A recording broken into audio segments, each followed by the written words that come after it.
Well, most runners, I would Yeah. say percentage-wise, don't survive the business. And then of the ones that do, a very small percentage ends up in long-term partnership with the person that trained them. Yeah, I think the long-term partnership, that's accurate. They don't, Yeah. that typically does not end in a long-term partnership.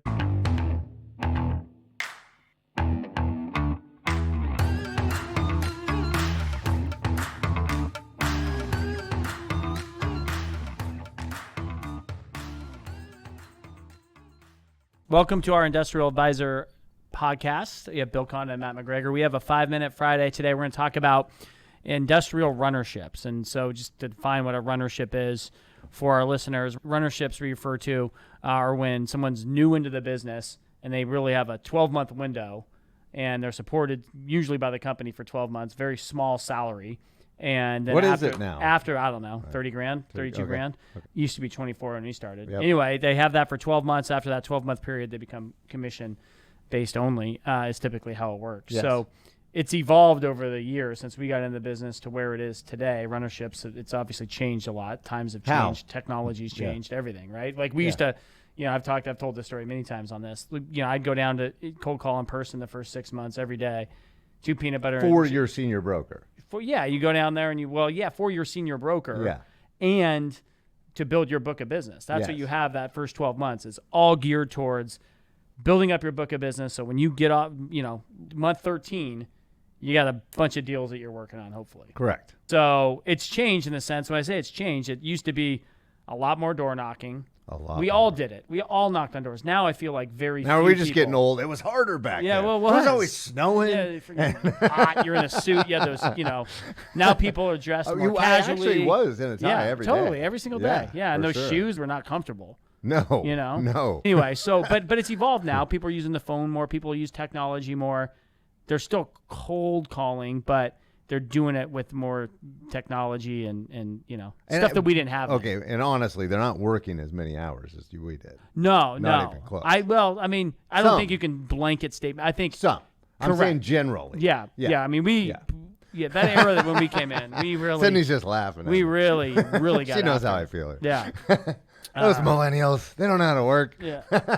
So anyway, what are your thoughts on just runnerships and? Okay, so the concept of this 5-minute Friday is, how do they work? You explain that. And do they work? Like why, what's the motivation of a senior level person to train somebody? And we were debating before the microphone was turned on, and we had a difference of opinion of why somebody brings on a runner. I've always thought if I'm bringing a runner on, I see a unique talent in that person, and I want them on my team forever.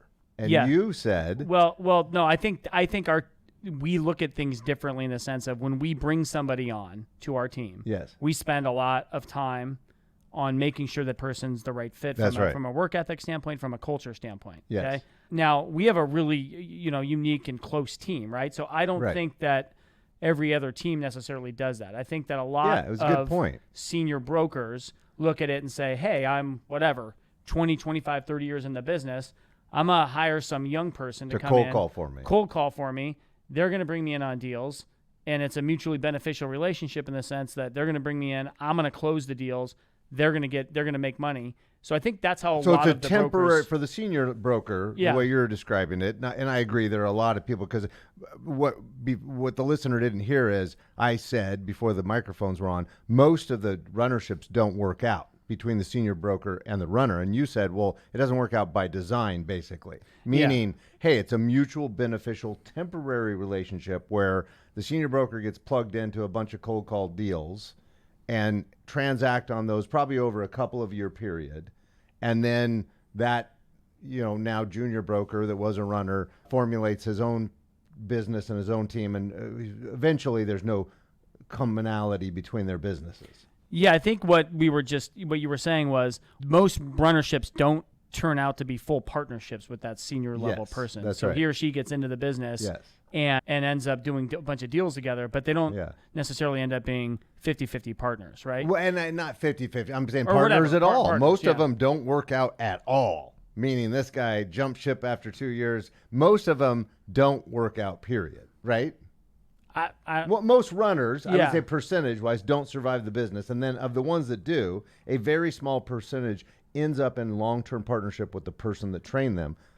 I think the long-term partnership, that's accurate. They don't, Yeah. that typically does not end in a long-term partnership. But there's been multiple situations over our careers where you'll see someone new in the industry come in, they'll have success with that senior level broker. So they'll have success, but then for whatever reason, people move on, right? Yeah, it's not like they hate each other. Yeah, exactly. Yeah, So, I'm not painting that picture. Yeah, so although that it does happen. It does. That happens too. But that person, usually what you see happens, someone comes in, they have great success, then 2, 3, 4 years down the road, they get checked, they get recruited to go somewhere else. Away. They want to become and the senior broker's like, hey, what happened? I spent all this time with this guy. Yeah, and it's like, no, you've made your money too, senior broker. Of course. Yeah. But I will say the flip side of that, in support of that young person, that runner, so many, because we don't do this, but so many senior brokers hammer them. Yeah. Like, you're not getting anything in the first year. Or you're not getting a percentage. Your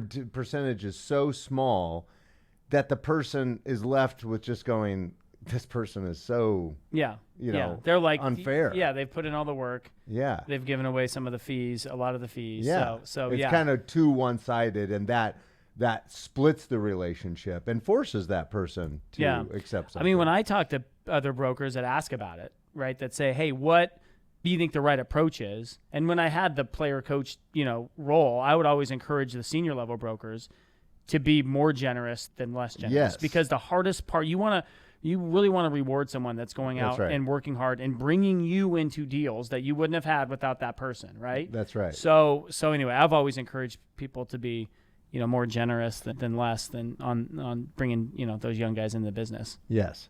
So I think the model works, but I think it should be communicated up front. Like, what is this? What's the intent? Because I know I have zero interest in the way you explained it, and I agree. I think the majority of guys just go, I just want a young guy to cold call for me, and then he can spin off on his own. They don't care. Yeah. That, I put a lot into training, and so I don't want the person to spin off and go somewhere else. Yes. So I think you're the same way. So I think we are very favorable on what the splits would be and what that looks like, right? But I'm also looking for old souls. I want somebody that's going to grind like we did. Yeah. I don't want the clock puncher, right? Right. Well, that's just not the right approach for the industry. But yeah, it's a model that can work, I think, and this is what I tell young people too when they're trying to get into the business and they're looking for the right opportunity, is make sure that whoever you are joining, they have a plan, right? Yes. So, when you talk to them and you say, what does it look like, 1, 2, 3 years down the road? If the answer is, I don't know, we don't have a plan for you yet, that's probably not the right answer. Right. Right. And then, of course, make sure you're culturally aligned with same work ethic, same drive, all that stuff. So there's no confusion going into that. Yeah. And I always give the recommendation, because we get called a lot by young folks trying to enter the business, is go to work for a team that you culturally fit, for sure, but go to work for a team that you feel like, man, it would be a long time before I'm better than this person in real estate, right? You don't want to look at somebody and say, I'm probably going to surpass this person in 6 months. Right. And that happens, right? Yeah.